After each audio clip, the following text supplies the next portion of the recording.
Guys welcome back to our channel. അപ്പോൾ ഇന്നുകൊണ്ട് എല്ലാവർക്കും സുഖമായിട്ടിരിക്കുന്നു എന്ന് വിശ്വസിക്കുന്നു. അപ്പം ഇത് എൻ്റെ ലാസ്റ്റ് ഇയർ എയർപോർട്ട് വീഡിയോ ആണ്. ഞാൻ വിചാരിച്ചു we can create A short video. So ഇതാണ് നമ്മുടെ ഫ്ലൈറ്റിൽ നിന്ന് കിട്ടിയ ഫുഡ്.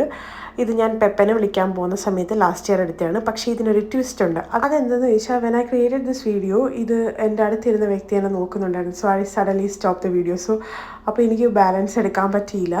എനിക്ക് തോന്നുന്നു ഞാൻ റൈസ് വിത്ത് ചിക്കനാണെന്ന് തോന്നുന്നു എടുത്തത്.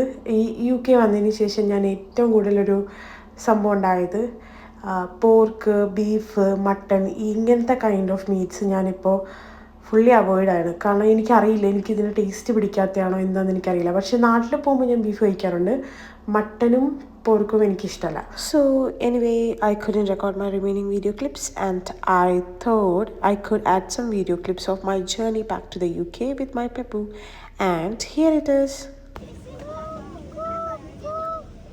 ഇപ്പോൾ കൂക്കു വിളിച്ചിരുന്ന് കളിക്കുന്നവരുണ്ടല്ലോ, ഇവനാണെങ്കിൽ from Trivandrum to Dubai airport ഇവൻ കണ്ടിന്യൂസ്ലി എന്നെ കരയാൻ വിട്ടവനാണ്. കാരണം ഇവനാണെങ്കിൽ ആ ഒരു ഫ്ലൈറ്റ് കയറിയപ്പോൾ തൊട്ട് അപ്പപ്പ അമ്മമ്മ എന്ന് പറഞ്ഞിട്ട് ഫ്ലൈറ്റിന് നിലത്ത് കിടന്ന് എറിച്ചിട്ട് തുടങ്ങി.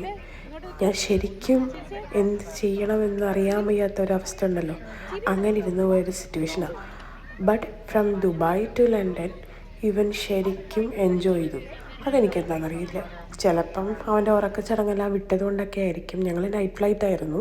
പിന്നെ ഫ്ലൈറ്റിൽ വെച്ച് കുറച്ച് നേരം അവൻ കിടന്ന് ഉറങ്ങി. അത് കഴിഞ്ഞ് അവൻ എണീറ്റ് ഫുഡ് കഴിച്ചു. പക്ഷേ ഇതൊന്നും എല്ലാം കഴിച്ചില്ല. അവൻ കൂടുതലും കഴിച്ചത് ഈ ബട്ടറും പിന്നെ സ്വീറ്റ് ഐറ്റംസും ഒക്കെ ആയിരുന്നു. ദെൻ അവർ ഈ ഒരു ബുക്ക് പ്രൊവൈഡ് ചെയ്തപ്പം അത് വെച്ച് കളിച്ചു. പിന്നെ ഞങ്ങൾ ഇവിടെ എത്തി, ഞങ്ങളുടെ ലഗേജൊക്കെ കളക്ട് ചെയ്തു. ഞങ്ങൾ പപ്പാനെ കാണാൻ വേണ്ടി ഓടിക്കൊണ്ടിരിക്കുക. ഇപ്പം ഞാൻ ഈ വീഡിയോ എഡിറ്റ് ചെയ്യുമ്പോൾ എൻ്റെ കുഞ്ഞിലത്തെ വെപ്പനെ ശരിക്കും ഞാൻ മിസ് ചെയ്യുന്നുണ്ട്. കാരണം എന്നാ പാവമായിരുന്നു എന്നറിയാവോ. ഇപ്പോൾ കുരുത്തക്കേടിൻ്റെ അങ്ങേയറ്റവും, പക്ഷെ എന്നാലും പാവമാണ്. അങ്ങനെ അവൻ്റെ പപ്പാനെ കെട്ടിപ്പിടിക്കവും സ്നേഹമൊക്കെ ആയിരുന്നു. ഫൈനലി നമ്മൾ UK-യിലെത്തി. അവൻ ഇപ്പോൾ ഞങ്ങളുമായിട്ട് ഹാപ്പി ആയിട്ട് നിൽക്കുന്നു. So thanks for watching my video. See you with the next video. Bye, take care.